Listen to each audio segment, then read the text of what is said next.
هر شغلی یه روی پنهان داره، چیزایی که نه تو تبلیغات می‌بینیم نه تو پست‌های خوشگل اینستاگرامی. من سعیدم و اینجا قراره پای صحبت آدما بشینیم، از مسیرشون بشنویم، از خاطره‌ها و موفقیت‌هاشون و شاید رازهایی که قبلا هیچ جا نگفتن. قراره یاد بگیریم، بخندیم، تعجب کنیم و شاید هم یه سری اعتراف خطرناک بشنویم. اگه موافقی بریم سراغ مهمون امروز.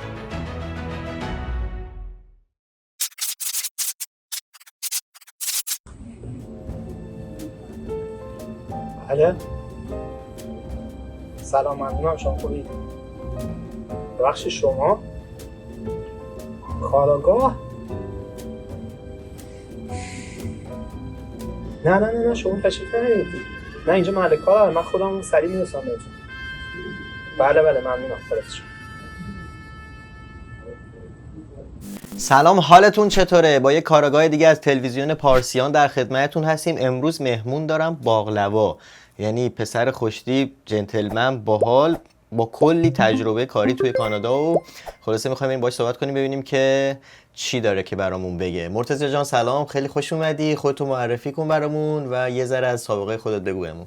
سلام سعید جان، مرسی از دعوتتون. من مرتضی هستم. بخوام معرفی کنم از کارم بخوام بگم یا از تفریحاتم بگم از هر چیز اینا که میگن در یک خانواده مذهبی از خانواده مذهبی شروع کنم. نه ولی خب اگه بخوام بگم من خودم بک‌گراندم توی تحلیل کسب و کار بوده. توی ایرانم تو فضای استارتاپی کار می‌کردم. بعدش هم یه 5 سالی هست که اینجا هستم و تو همین فضا دارم به استارتاپ کمک می‌کنم. بسیار. چی شد که اصلا به حوزه استارتاپ و الانم که شتاب دهنده و اینا علاقه‌مند شدی و داری تو این فضا کار می‌کنی؟ سوال خوبیه. احتمالاً جواب خوبی هم داره. جوابش شاید مثلا یه نقطه مثلا مشخصی نباشه بگم از این نقطه من یه دفعه تصمیم گرفتم این کارو بکنم. خب من تو فضای تحلیل کسب و کار بودم تو ایران، توی شرکت‌ها تو کمپانی‌ها کار می‌کردم، بیزنس آنالیست بودم و خود به خود اومدم تو شرکت‌هایی کار کردم که تو این فضای استارتاپی هم کمک می‌کردم به استارتاپ. کم کم درگیر این فضا هم شدم، بیزنس پلن‌هاشون رو کمک می‌کردم و بعد دیدم چقدر فضای جذابیه. این چیزی که دارم میگم تقریبا برمیگرده به شاید 10-15 سال پیش تو ایران که تازه استارتاپ‌هایی که الان یکم شکل گرفتن اون موقع در حال شکل‌گیری‌های اولیه بودن، تازه اسمشون داشت در میومد، چیزایی مثل دیجیکالا. و اون موقع دیدم که خب بعد اومدم ریسرچ کردم، دیدم چه ترندهای جذابی تو دنیا داره اتفاق میفته و خیلی هم جذاب شد. خودم ریسرچ کردم، بعد کم کم این شد که وارد فضای استارتاپی شدم و رفتم به کمپانی استارتاپی و بسیار عالی. مرتضی، پروگرام منیجر در یک شتاب دهنده، درسته؟ این کار شما اینه دیگه. اینو شاید خیلی‌ها ندونن که دقیقاً چه کاریه. میشه خیلی ساده و یه خطی برامون جوری که ما هم متوجه بشیم توضیح بدی که دقیقاً چیکار می‌کنی؟ آره، شتاب دهنده یکی از این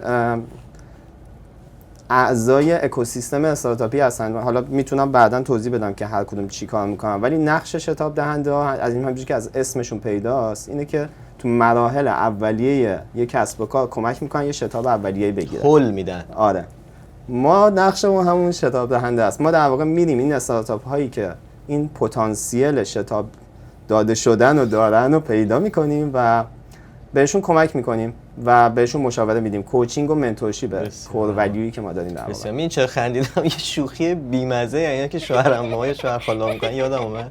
گفتم بگم اینا که تو صفم هول میدن اون نقش شتاب دهنده ما سبز میشه اینجوری هم که آره بستگی به صفش داره دیگه. مرتضی چیکار کردی برای اینکه بیای تو این فضا کار کنی؟ استپای اولت، قدم اولت چی بود؟ یعنی مثلا چه کاری باید انجام بشه برای اینکه کسی بخواد بیاد در واقع این نقش رو توی شتاب دهنده داشته باشه؟ ببین مسیرهای مختلفی رو میتونه هر آدمی داشته باشه. یعنی یکی از مسیرها اینه که خودش یه استارتاپ داشته باشه، این پروسه رو کاملا با پوست و جونش حس کرده. تو داشتی؟ من نداشتم. من تا یه حدی به عنوان مثلا مشاور داشتم، ولی کامل که خودم استارتاپ خودم رو داشته باشم نه.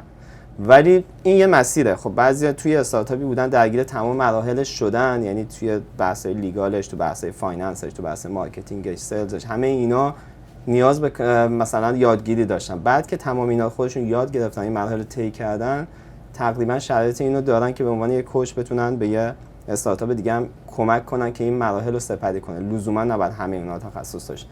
این یکی از مسیرهاشه. ولی خب مثلا مسیرهای دیگه هم وجود داره. بعضیا هستن که میان به عنوان مثلا بیزنس خونده طرف جنرالیسته مثلا، اصلا همین میخوام بپرسم که تحصیلات یا گواهی خاصی لازمه بگیر؟ اگه لازمه از کجا باید برن بگیرن؟ چه اقدامی باید براش بکنن؟ توی این قسمت اولی که خب نه از تو کار همه چی یاد میگیری دیگه. یعنی توی کار شما میتونی مثلا بک‌گراند تک داشته باشی یا بک‌گراند بیزنس داشته باشی، توی یه استارتاپی فعالیت کنی. بعد میای تک تک این فانکشن‌های بیزنس رو کم کم باهاش یاد میگیری یا چون تو استارتاپ فاوندرها معمولا درگیر خیلی از این فانکشن‌ها میشن خانه‌ها به عنوان کوفاندر. و بعد که یاد میگیری، بعد صلاحیت اینو داری که بری توی یه نوع اکسلراتوری اونجا یا شتاب دهنده اونجا کمک کنی به استارتاپ دیگه که توی این مراحل هستن تا حدودی. این یه مسیره که خیلی از این مسیر میان. یه مسیر دیگه اینه که شما به عنوان مثلا کسی که بیزنس خونده اینجا باید یه بک‌گراند تا حدودی مهمه، چون خود درگیر نباشی، یا باید بیزنس خونده باشی یا مثلا یه مهندسیایی که مثلا یکم عمومی‌تره، مثلا فانکشن‌های مختلف بیزنس رو یاد میگیری، یا آنترپرنورشیپ خونده باشی. اینا دیگه فانکشن‌های مختلفی که یه استارتاپ درگیرش میشه رو باهاش ببین آشنا میخوام میشن. اینم صرفا این که این بک‌گراند رو دارم. من امروز رسیدم کانادا، خب میخوام وارد این فضای کاری بشم و این بک‌گراندی هم که شما میگی رو دارم. درست. همین کفایت میکنه؟ یعنی اینجا لازم نیست کار دیگه انجام بدم، یه چیز دیگه بهش اد کنم؟ نه لزوما. اصولا رزومه بفرستم.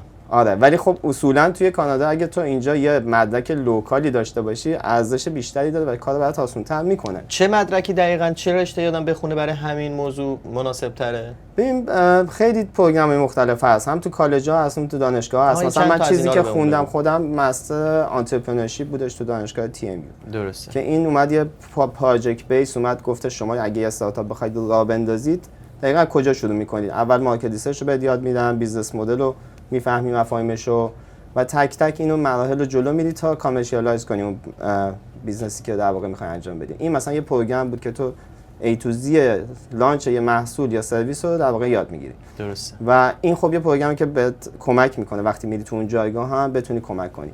پروگرام‌های مختلفی وجود داره. یکیش اینه مثلا، ولی اینجوری نیستش که لزوما شما مثلا یه سرتیفیکیت و لایسنسی بخوای که بتونی این شغل رو انجام بدی. شما اگه بک‌گراند بیزنسی داشته باشی یا تجربه کار کردن با استارتاپ‌ها داشته باشی، این تو حوزه تک کار کرده باشی، تو حوزه تک کار کرده باشی، اگه تو بخشای مخصوصا تو بخشای بیزنسش کار کرده باشی، میتونی این جایگاه شغلی براش اپلای بکنی. بسیار عالی.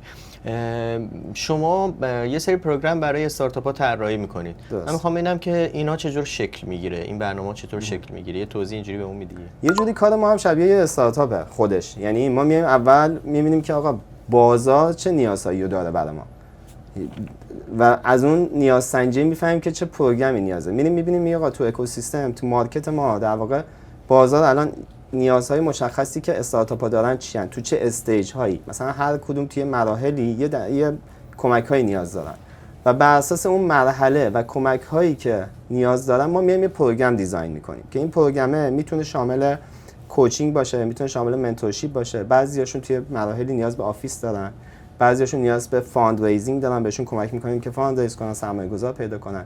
بستگی به مرحله‌ای که اونا توش هستن، یعنی دقیقاً می‌بینی تو چه مرحله‌ای ان، چه نیازایی دارن، اون پروگرامو دیزاین که میتونه یه پروگرام مثلا حتی یه ماهه باشه تا یه پروگرام 18 ماهه که بستگی به کمک بیشتری نیاز دارن یا توی مرحله‌ای ان که مثلا می‌خوان اینوستر پیدا کنن. بازه مشخصی داره، یعنی 0 تا 100 شایی بخواد نظر بگیرید تایم مشخصی معمولا مثلا بین یه ماه هستش تا 2 سال، یعنی اینجوری می‌خوام. ولی خود پروگرام این یه دوره‌ای یه ماهه پروگرام بهش نمیگن اصولا اکسلراتور، معمولا پروگرام‌های کوتاهیه که مثلا به توی نقطه خاصی از اون، مثلا فرض کن ما یه پروگرامی دیزاین کردیم که فقط کار پرابلم سولوشن فیت رو انجام بده. یعنی کسایی که یه ایده بیزنسی داشتن ولی نمیدونستن اون محصول رو چجوری باید دیزاین کنن که دقیقاً اون مشکل توی بازار رو حل کنه. ما توی یه پروگرام یه ماه دیزاین کردیم، ورکشاپ توش داشت، مثلا کوچینگ توش داشت و آنلاین کورس توش داشت، همه اینا رو با هم انجام میداد و بعد یه ماه آماده این بود که خب این بیزنس ایده از توش در اومد. مثلا این یه چیز مشخص که بخوام مثال بزنم کوچیک.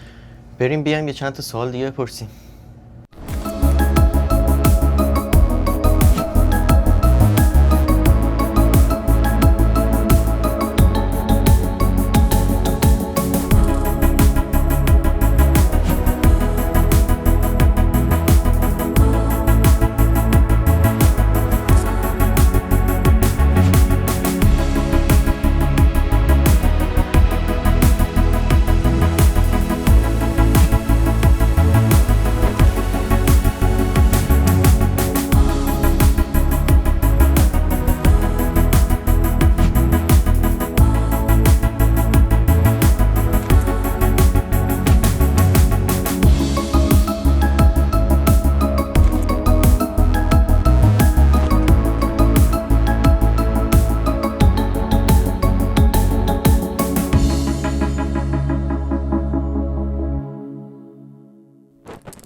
مرتضی فرایند انتخاب استارتاپ ها چطوریه؟ یعنی چه معیارایی رو در نظر میگیریم وقتی میخواین استارتاپ انتخاب کنیم؟ این بازم بستگی به اون پروگرامه داره که گفتی چجوری دیزاین میکنیم. اونجا باید ببینیم اون استارتاپی انتخاب کنیم که واقعا فیت اون پروگرام هستن. خب اولین شاخص ما در واقع همینه که این چقدر فیت اون پروگرامی هست که ما دیزاین کردیم و دقیقاً اون خدمت میتونه براش مناسب باشه. این اولین اولویتمونه. بعد که میریم توی بخشای دیگه، شاخصای دیگه که برام مهمه، دومیش میشه گفت تیمه. ما در واقع تیم هایی که پشنیت هستن، یعنی واقعا احساس میکنیم که میتونه کامیتمنت داشته باشه اون بیزنس، یعنی اون بیزنس یه جوری مثل بچهش میمونه، اصلا دوست داره اون بیزنس رو راه بندازه، رشد بکنه و اصلا از شوق حرف زدنش هم میشه فهمید. یه بخشش اینه، یه بخشش هم تیم خود اسکیلایی که اون طرف داره که میتونه یه سریش اسکیلای مثلا رفتاری و شخصیتی باشه که کارآفرینا دارن، یکی از مهارت‌های در واقع کاریش باشه که مثلا بک‌گراندش چقدر یعنی قویه. اسکیلای رفتاریش هم میسنجیم، یعنی که این مثلا توانایی اینی که این بیزینس رو بخواد پیش ببره داره یا نه. شما مثلا نگوشیشن اسکیلز خیلی مهمه، خیلی از اسکیل‌های مختلف هستش که بتونی با آدمای مختلف کار بکنی. EQ آدم‌ها خیلی مهمه. ما تو زمانی که جایگاه VC یعنی تو VC کار می‌کنیم، خب اینا رو با یه دقت بیشتری ارزیابی می‌کنیم چون می‌خواستیم روشون سرمایه‌گذاری کنیم، ولی تو این مرحله توی اکسلراتور هم اتفاق تا حدودی میفته که این تیم چقدر حالا جدا از اینا اسکیل‌های مختلف هم داشته باشن. یعنی مثلا یکیشون اگه یه تیم کاملی باشه که یکی تک بخونده باشه، یکی بیزنس بلد باشه، یکی فایننس بلد باشه، خب این تکمیل‌تره تا اینکه یه سولو فاوندری باشه که فقط توی حوزه خاصی تخصص داشته باشه و اون اینداستری رو بشناسه. مثلا طرف هست 20 سال توی اینداستریه، بعد میتونی بفهمی که آقا این آدمه در واقع همون آدمی که میشناسه کاملا این نیاز بازار و بیشتر میشه بهش اعتماد کرد. این یه بخش دوم تیمه. یه بخش دیگه بخش مارکته که آقا این بازار چقدر بازار مطلوبیه برای بیزینس. بعضی موقع مثلا میگن این ردوشنه، خیلی رقبای زیادی وجود دارن.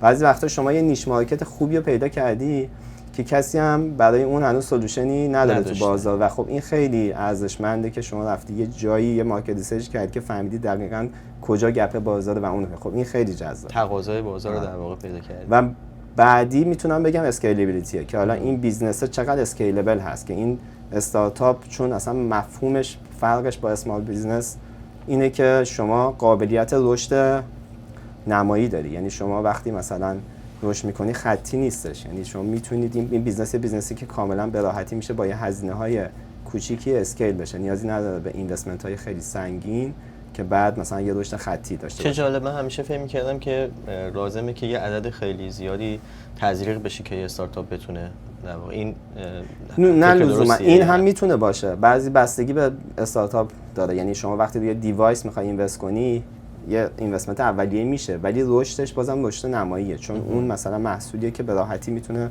بازار، یعنی بازار واقعا بهش نیاز داره. برای همین اسکیلبیلیتیه و اینا مثلا شاخصهای اصلی که در نظر میگیریم. و شاخص آخر میتونم بگم که ترکشنه، اصطلاحاً هیستوری اون استارتاپ که آیا این بیزنسه اصلا رفته یه تستی بگیره ببینه اصلا پروف آف کانسپت شده که این بیزنس واقعا شدنیه، مثلا طرفی MVP ساخته که بره توی بازار ببینه که این مشتری براش وجود داره، حاضر کسی پول بده بابتش. این شاخصایی که ما در نظر. بسیار. حالا یه استارتاپ وقتی انتخاب میشه چه خدمات یا در واقع چه چیزایی شما بهش میدین، چه اتفاقی براش میفته؟ درسته. توی اکسلراتور اون پروگرام طولانیه، خب تقریبا همه خدماتی که ما داریم رو بهش کمک می‌کنیم، ولی تو پروگرام کوتاه‌تر ممکنه چیزای مختلفی باشه. اگه من میخوام همه رو بگم، یه بخشش آفیس اسپیسه که حالا از زمانی که دیگه حالا بعد از کووید اینا کالچر در واقع کار تغییر کرد و خیلی از خونه دارن کار میکنن ولی به آفیس نمیان، اون آفیس اسپیس شاید اهمیتش بعضی وقتا کمتر شد و در حد مثلا یه سری جلسات تیمی الان داره اتفاق میفته توی اون آفیسه. ولی خب کسایی که آفیس ندارن مثلا ما بهشون آفیس میدیم. اتفاقی میفته ما میایم از اول باش به عنوان یک کوچ بهش کمک میکنیم که ببینیم اصلا تو چه جایگاهی، تو چه مرحله از بیزنسش هست و چالشاش چیه و هدفاش چیه و بعد میبینیم که بر اساس این چالش‌ها و هدف‌هایی که داره ما چه کمکی میتونیم بکنیم که به این هدفاش برسه، که ما به عنوان کوچ، بیزنس کوچ بهش کمک میکنیم. میگیم خب پس شما بر اساس این اهدافی که داری میتونیم استپ بای استپ این مراحل رو شما باید بگذرونید. پس تو این مرحله شما باید واسه چی مثلا به یه لیگال ادوایزر حرفه‌ای که تو این قضیه به شما کمک کنه، بعد ما اینو کانکتش می‌کنیم به اون. توی مرحله بعدی ممکنه کانکتش بکنیم به منتور فروش توی مرحله بعدی ممکنه به یه مشاور دیگه کانش کنی. پی مرحله بعد فیدبک بگیریم چطور شد این کارو چیکار کردی، کمپین مارکتینگ رو لانچ کردی، چقدر ریزالت داشتی. خب مرتضی من فکر می‌کنم این یه تجربه خوبی هم میخواد، صرف این که کسی بک‌گراند تک داشته باشه یا چیزی اگه بخواد بیاد تو این پوزیشن شما قرار بگیره، پروگرام منیجر و اینا، شاید نتونه این نیازا رو یا این اتفاقات رو ببینه، درک کنه که بخواد در واقع مشاوره بده به اون استارتاپ. فکر کنم یه تجربه خوبی لازم داره که تو این حوزه بشه آدم کار کنه. برای همین گفتم اگه مثلا طرف یه تجربه استارتاپی داشته باشه اون یه مزیته، یا تجربه کار کردن با استارتاپ‌ها رو قبلا داشته باشه. یعنی برای همین گفتم که اگه طرف فقط یه مدرک دانشگاهی داشته باشه بدون هیچ تجربه کاری یه مقدار سخت‌تره، مگر اینکه در مدرک دانشگاهیش خیلی مرتبط باشه، مثلا کارآفرینی خونده باشه. یه چیزی که مربوط به استارتاپ که تو اون پروگرامه با این فضای مفاهیم استارتاپی آشنا بوده. بعد اینجا این امکانش هست که بیاد حالا کسی که اون بک‌گراند رو داره یا اون مدرک رو داره ولی خب کار نکرده، این امکان وجود داره بیاد اینجا کنار شماها قرار بگیره و این کارو ببینه و یاد بگیره و کسب تجربه کنه، یا اصلا هم چیزی نه مثل کارآموزی بودش که خیلی از شرکت‌ها اینو دارن، یعنی حتی استودنت میگیرن چند ماهه به عنوان کارآموز میاد اونجا. حالا اگه مثلا اون نیازه همچنان وجود داشته باشه طرفو میتونن اونجا استخدام کنن، یا ممکنه فقط برای کارآموزی بوده باشه. بسیار. آره یعنی این هم این فضا بچه‌ها همه اگه رزومه‌هاتون رو بفرستین و اینا بفرستین براشون، خب بیایم کار دیگه. الان وضعیت بازار کار خیلی خوب نیست تو کانادا.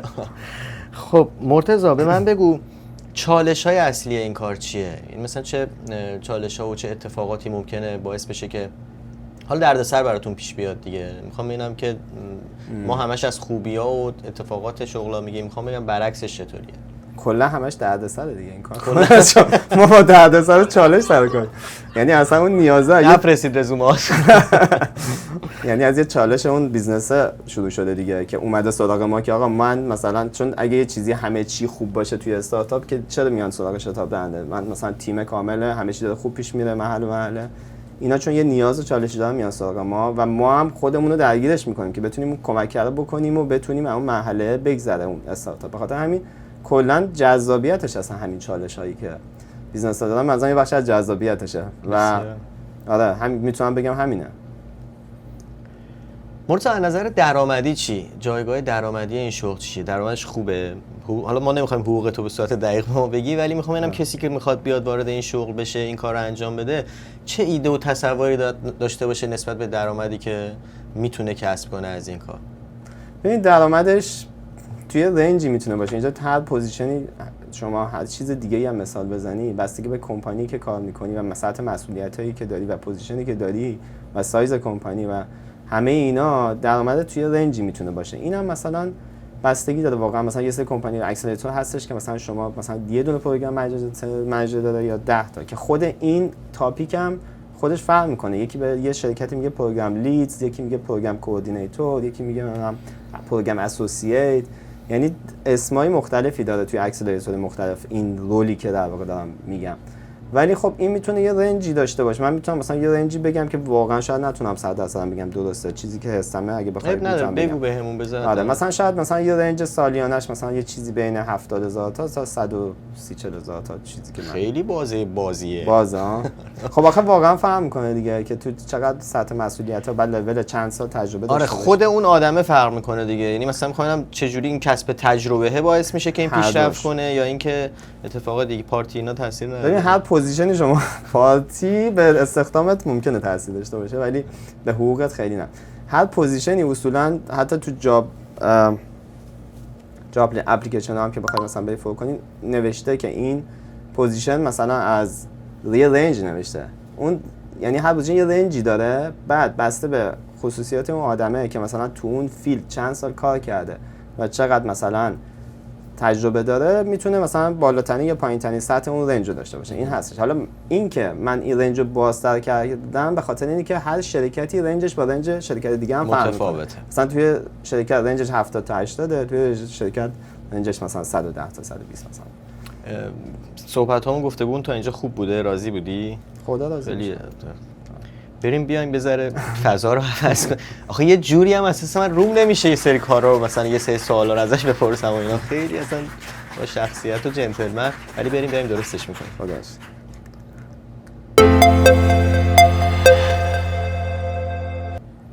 مرتضی میدونی ما اسپانسر داریم؟ نمیدونی. من دارم میگم دیگه باید بدونه دیگه. اسپانسر داریم در حد تیم ملی، خفن، جذاب، کارهای چاپی، پرینتی و سولوشن‌های آیتی. هر کاری که داشتین های ادز مراجعه کنین، کد تخفیف از ما در واقع نخواین چون نداریم، فایده هم نداریم. اگه از طرف کاراگاه اومدیم احتمالاً برخورد خوبی هم باهاتون نکنن، ولی مرسی ازشون که اسپانسر این برنامه هستن. و اینکه من واقعا وقتی که جایی حالا میخوام کسی یا کاری رو معرفی کنم، همیشه واقعا میرم چک میکنم، تست میکنم، ببینم که اون کار واقعا کیفیتش کیفیت خوبی هست یا نه. کار هایتس واقعا خوش کیفیت و البته خوش قیمته. حالا مشخصاتشون و اینا رو هم در واقع میذاریم اینجا براتون که برین وبسایتشون رو ببینین، کاراشون رو ببینین. و اینکه بهتون توصیه میکنم هر موقع کار چاپی داشتین، کار پرینت داشتین یا کار آیتی داشتین، اصلا وقتتون رو تلف نکنین بگردین به اون ور دیگه. های ادز. خب مرتضی جان، جانم. احساس کردم خیلی بهت خوش گذشته تا حالا، نشستی داری راحت راجع به کارت و اینا حرف میزنیم، یه ذره اذیتت کنیم. ما یه بازی داریم به اسم شجاعت و صداقت. حتما نه تنها شنیدی که مطمئنم خیلی هم بازی کردی، یعنی اصلا استایلت میخوره یه زمانی با بچه‌ها میشستین شجاعت صداقت بازی میکردی. بله بله، ولی شجاعت رو دیگه انتخاب نمی‌کنم از جایی به بعد. آره، من به خاطر اینکه احتمالش این بود که مهمونام شجاعت رو انتخاب نکنن، اینا ترکیبیه، دست شما نیست که انتخاب کنی. آره، شما اینجا کاری که میکنی از 1 تا 20 یه عدد انتخاب میکنی. هر اتفاق، یعنی هر چیزی که پشت اون عدد باشه بیننده ها توقع دارن که انجام بدی. عالی شد. من به کنار، اونا توقع دارن. خب هنوز وقت هست من برنامه ترک کنم یا نه؟ نه در بسته. از بین 1 تا 20 یه دونه عدد به من بگو. خب از بین 1 تا 20 من عدد 7 رو انتخاب میکنم. 7. بریم ببینیم شانست چیه. عدد شانسمه. مرتضی، تو یه مربی فوتبال هستی که تیمت تو زمین گل زده و داری خوشحالی میکنی. این صحنه خوشحالی رو به صورت صحنه آهسته واسمون بازی کن. صدا نداره، فقط صحنه آهسته است. نشستم. الان مثلا توپ داره میره سمت دروازه. آره دیگه نشستنی. توپ داره میره سمت دروازه، آماده ای که گل زده بشه و منفجر شه. اینو به صورت صحنه آهسته برای ما بازی کن ببینم چه جوری بازی. تست بازیگری رو به این دوربین. حالا دیگه البته چون فوتبال ورزش مورد علاقه من فکر کنم که هیچ وقت تو جایگاه مربی نبودم، ولی اگه میگفتی بازیکنی که گل زده خیلی راحت تر بود. ولی خب مربی هم احتمالاً یه چالشه دیگه. آره برو خب یکم مربی چیزتره. 3 2 1. دورتون دیگه زیر صحنه آهسته. آره یه ذره آنتن نه دورتون اصلش اینجوریه. من صحنه آهسته‌اش اینجوری شد. حالا یه دونه دیگه مثلا یکی دیگه آخه این که گفتی احساس کردم تماشاگر رو دارن چیز میکنن. خب مربی هم تماشا میکنه. نه مربی که اینجوری که نمیگه که. یه بار دیگه برو. اوکی بذار یکم برم تو رولم پس. خب میخوای چیز کن، گل نشده خورده به تیر برگشته اونو بازی کن. اوه این خیلی بدتر شد. دیگه آخه احساس کردم گل از اول خوشحالی کردی. برو 3 2 1.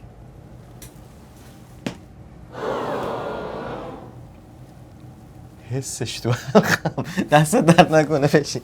نمیدونم در اومد یا نه، ولی بذار یه سوال دیگه ازت میپرسم. یه دونه عدد دیگه انتخاب کن. عدد 8. من کلا تا 10 بلدم متاسفم. سوال 8. یه پیام خیلی رسمی و میتونی ببینید. نمیدونم چرا. آخه یه بار به من گفتی نبین دیگه. خب اون قبل برنامه بود داشتم تست میکردم، سوالا رو نمیخواستم ببینم. الان که دیگه یه پیام خیلی رسمی و کاری که تو گوشیت داری رو واسمون به صورت رپ بخون. یه پیام خیلی رسمی و کاری که تو گوشیم دارم و گوشیت کجاست؟ به صورت رپ بخونم. گوشیت کجاست؟ پیشت نیست؟ گوشیم پیشم نیست، ولی میتونم مثلا یه چیزی رو مثلا یه جمله‌ای بگو، مثلا مثل اینکه شغلتو معرفی کن. بگو مثلا من مرتضام کارم اینه. خب همینو رو به این دوری به صورت رپ برامون اجرا کن. رپ. من جمله کارم. یه مثلا یو اگه استارتاپ داری بیا پاشو بیا اینجا، خودم کمکت میکنم، راهتو باز میکنم داداش. خداش چه صداتی داشتی. آفرین خیلی خوشم. تو زمینه بازیگری شاید خیلی چیز نشه، ولی تو زمینه موسیقی رپ میتونم. یه بار دیگه میگی بهمون یا یه بار دیگه بگو جان من، یه بار دیگه بگو. همینو بگم یه چیزی جدید. حالا هر چی خب استایل تو یادم بگو. نیست چی گفتم. گفتی اگه استارتاپ داری پاشو بیا اینجا خودم برات باز میکنم سولوشن تازه‌ای هم چیزا. منم اضافه چون رپ کردم. فل بدای گفتم اینجوری، ولی میتونم یه دونه دیگه بگو. یو اگه استارتاپ داری باشه بیا اینجا، خودم کارتو ردیف میکنم دادا. عالی بود، دمت گرم. بریم بیایم.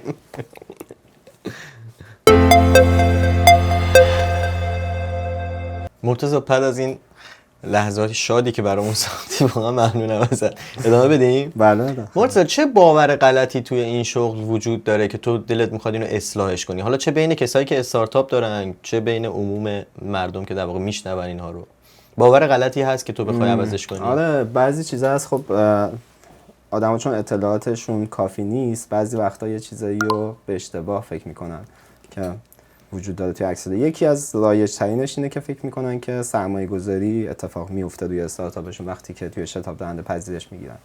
اگرچه شتاب دهنده ها خیلی کمک بزرگی میکنن توی اینکه اون استارتاپ به مرحله‌ای برسه که برای جذب سرمایه آماده بشه و حتی کانکشن‌های خوبی دارن توی اینوستورها که بهشون کمک میکنن که اون جلسات برگزار بشه یا بهش پیچ دکشون آماده کنن، بیزنس پلنشون کار کنن، یعنی اون فضا رو فراهم میکنن که بتونن سرمایه‌گذاری جذب بکنن. ولی به طور مستقیم معمولاً شتاب دهنده ها روی استارتاپ سرمایه‌گذاری نمیکنن مگر اینکه مثلا کمک کنن که یه گرانت هایی رو دریافت کنن که اونم مثلا یکی از بخش‌های در واقع کمک هایی که در واقع ورود به یک شتاب دهنده، اگه استارتاپی به یک شتاب دهنده ورود کنه الزامی برای اینکه حتما دیگه موفق میشه نیست، درسته؟ نه. یعنی بازم خیلی بستگی داره که خودش چطوری مسیر رو پیش ببره. ببین کلا میتونم بگم یه آمار مثلا تو کانادا بخوام مثلا آمار رو بهت بگم 50,000 تا استارتاپ تو کانادا یکی از آمارهایی که منتشر شده هست. میدونی چقدرش ایرانی و که فارسیه؟ این اطلاع داری؟ نمیدونم اینو متاسفانه، ولی اصولا این شکلیه که طبق آمار جهانی 1% از این استارتاپ ها، ببخشید 10% از این استارتاپ ها شانس موفقیت دارن، یعنی 90%شون فیل میکنن و خود شتاب دهنده هم تلاششون میکنن که تقریبا از اون 10% انتخاب کنن که بتونن چیز کنن و فاند ریزینگ هم تقریبا همینه. الان فرض کن سال 2024 تقریبا میتونم بگم حدود 600-700 تا دیل سرمایه گذاری توی استارتاپ اتفاق افتاده که 8 میلیارد دلار بوده عددش، که این اصولا میشه گفت که بازم یه جوری انگار اگه 50,000 تا حساب کنن یه جوری 10%شون اصلا موفق میشن که سرمایه جذب بکنن. یا اگه بتونیم حالا مثلا حساب سرانگشتی بکنیم خیلی تخمینی بخوام بزنم، برای همین و استارتاپ ها اگه سرمایه گذار جذب نکنن همشون نمیتونن بوت استارت کنن بستگی به نوع بیزنسشون و شاید بعضی موقع رشدشون رشد نمایی نباشه و یه جایی مثلا طرف یا گیو اپ کنه یا اگزیت خیلی موفقی نداشته باشه به طور کلی. ولی به خاطر همین میخوام بگم که اینجوریه که مثلا اون شانس خیلی زیادی نیست وقتی میرسه به استارتاپ ها و فضای سرمایه گذاری هم اگه بخوام یکم وسیع‌تر نگاه کنیم برمیگرده به خود اکانومی و اکانومی توی اکانومی اون کشور هم تاثیرگذاره. به خاطر همین یه بخشی مثلا ما خودمون شتاب دهنده‌مون زیر مجموعه اکانومیک دیولپمنت، یعنی کمک میکنیم که استارتاپ ها و اسمال بیزنس ها رشد بکنن که در نهایت بتونن شغل ایجاد کنن، بتونن به اکانومی یه جورایی کمک کنیم. و این عدد سرمایه گذاری هم بازم تعداد سرمایه گذاری هم خودش عدد چیز قابل توجهیه که شما اگه به آمریکا هم مقایسه کنی از لحاظ جمعیتی، مثلا فرض کن کانادا نزدیک 30-40 میلیون جمعیت داره، آمریکا نزدیک 10 برابرشه، ولی دیلایی که تو آمریکا داره اتفاق میفته عددی که 8 میلیارد اگه تو 2024 بخوایم بگیم برای کانادا، برای آمریکا تقریبا 200 میلیارد دلاره. چقدر جالب. یعنی اگه 10% جمعیت اونجا ما هستیم ولی علاوه اینوستمنت 4% یه جورایی. اینا همش عددهای مثلا سرانگشت و تخمینیه. برای همین اگه این اقتصاد بزرگ شه، فضای سرمایه‌گذاری بزرگتر شه، شانس موفقیت اون استارتاپ ها هم اصولا بیشتر میشه. مرتضی یک دو تا سوال سریع میپرسم تو هم لطفاً چون وقت نداریم سریع بهم جواب بده. به طور مشخص راجع به شغل پروگرام منیجر دارم میپرسم که به نظرت آینده این شغل توی کانادا چطوری می‌بینی با توجه که الان میگی 50,000 تا استارتاپ وجود داره و اینها، فکر می‌کنی شغلی هستش که آدم‌ها برای آینده بتونن بهش فکر کنن؟ من بازم میگم این یه بخشیش به کل اکانومی بستگی داره، یعنی کلا فضای استارتاپی، یعنی کل اکانومی دنیا اول، بعد لوکالش، بعد دوباره لوکال‌ترش تو آنتاریو. مثلا فرض کن اگه آنتاریو بزنی خود اون منطقه هم بی تاثیر نیست. اگه بخوای دوباره مثلا دیلای سرمایه‌گذاری و استارتاپ نگاه کنی، نزدیک مثلا 40% تو آنتاریو اتفاق میفته، 20% تو کبک، 20% توی مثلا بریتیش کلمبیا، 10% آلبرتا و بقیهش مثلا توی شهرهای دیگه پخشه. یعنی اگه لوکیشنی هم که شما هستید اونم حتی بی تاثیر نیست توی شانس موفقیتتون، مگر اینکه بیاید اپلای کنید برای پروگرام دیگه که خیلی هم کار سختی نیست. ولی چون شتاب دهنده ها بعضیاشون لوکال عمل میکنن، نه همشون، یکم بعضی موقع سخت میشه ورود بهشون. مثلا شما اگه توی هالیفکس هستی و بعد تورنتو میخوای اقدام بکنی، به خاطر همین اینجوری بهت بگم که یه ذره به کل اکانومی برمیگرده، به جایی که توش داری زندگی میکنی و شتاب دهنده‌ای که داری اپلای میکنی. اینا توی موفقیت، یعنی توی پذیرش به اون شتاب دهنده بی تاثیر نیستش، ولی به طور کلی اگه بگیم فضای استارتاپات به چه سمتی داره میره خیلی سوال سخته. یعنی تحلیل‌های زیادی وجود داره. یعنی خود اکانومی اقتصاد کانادا به خاطر همین بحث تعریف و اینا یه ذره تحت شعاع قرار گرفته دیگه، که مثلا تو 2025 با اینکه پیش بینی این بود که رشد بهتری توی مثلا فضای سرمایه‌گذاری و استارتاپ باشه، یه مقدار 6 ماه عدد 6 ماه اول رو نگاه که می‌کنیم یکم نسبت به سال گذشته کمتر از نصف سال گذشته است. برای همین نمیشه واقعا پیش بینی کرد دقیق که به چه سمتی خواهد رفت. یه سوال کوچیک دیگه بکنم. ما هر موقع می‌خوایم شغلی رو انجام بدیم، انتخاب کنیم و اینا، نگاه می‌کنیم که ببینیم مسیر ارتقاش چجوریه، این ارتقای شغلی داره یا نداره.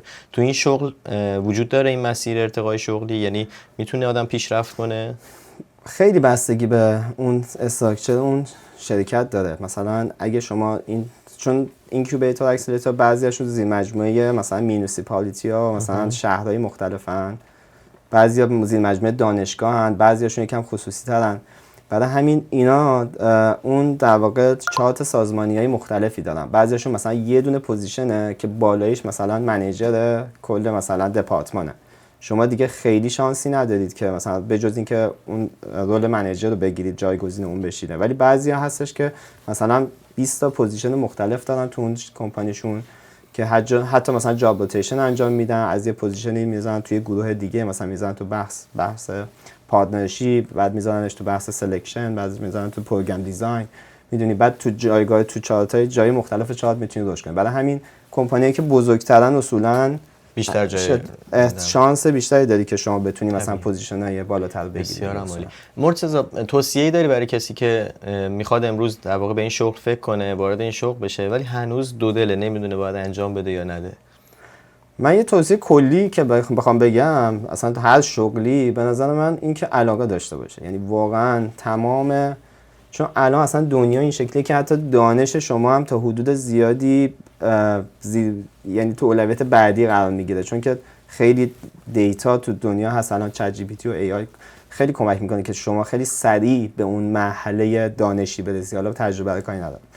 برای همین اون چیزی که برای شما خیلی مهمه، اگه اون بک‌گراند تقریبا خوبو دارید، میتونید واقعا به علاقه‌اش فکر کنید. مثلا فضای اینکه شما برید به یه استارتاپ حمایت کنید با فضایی که خودتون استارتاپ داری باشی خیلی متفاوته. که شما کارآفرین باشی، چون کارآفرین چالش‌های خودش رو داره، بالا پایینش رو داره، حقوق ثابت ممکنه نداشته باشی.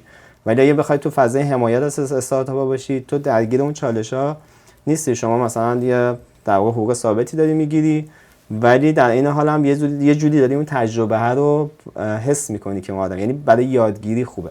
و شما تهش رو باید ببینید که پشن زندگیتون چیه. مثلا یه موقع هستش آدما هدفهای دیگه مختلفی دارن. طرف میگه آقا من میرم تو این پوزیشن، اصلا اکوسیستم استارتاپی کانادا رو بشناسم، بعد که استارتاپ خودم رو زدم یه تجربه خوبی، کانکشن‌های خوبی، نتورک خوبی رو ساخته باشم. درسته. یکی میگه نه، من اصلا ترجیح میدم که همیشه این حمایت رو بیشتر دوست دارم تا اینکه برم درگیر یه کار این شکلی بشم. برای همین علاقه واقعا به نظر من نقش کلیدی داره. مرسی. به عنوان آخرین موضوع رو به این دوربین، اگه فقط یک جمله بخوای به مخاطبای ما بگی که این شغل پروگرام منیجر چرا شغل ارزشمندیه، چی میگی؟ این آخرین جمله‌ایه که میخوام خطاب به مخاطبامون بگی.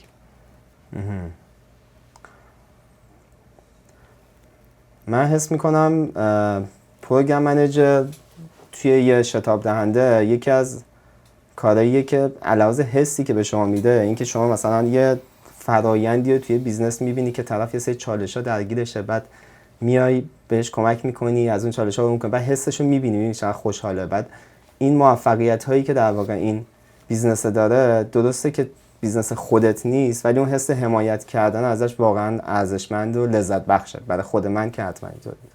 مرسی ازت، مرسی که وقت گذاشتی اومدی تو برنامه‌مون، خواهش مرسی از می‌کنم. اطلاعات ممنون از خوبی که دعوتتون. بهمون دادی، قربونت برم. کاراگاه رو دیدین از تلویزیون پارسیان. ما رو تو شبکه‌های اجتماعی پارسیان دنبال کنید، کامنت بذارین، بگین که دوست داریم مهمون بعدیمون کی باشه، چه شغلی داشته باشه، حدس بزنین شغل بعدی که میخواد بیاد تو برنامه چیه و خلاصه برنامه‌های پارسیان هم دنبال کنین، چون که همکارای ما تو تلویزیون پارسیان کلی برنامه‌های باحال برای شما آماده کردن. اگرم برنامه رو از یوتیوب من میبینید لطفاً سابسکرایب کنید و اون زنگوله رو در واقع آدرسش هم اینجا براتون میذارم، زنگوله رو هم بزنین که بهتون در واقع اطلاع رسانی کنه هر موقع که قسمت جدید میاد. خیلی مخلصیم، تا قسمت بعدی برنامه صادق باشین و شجاع.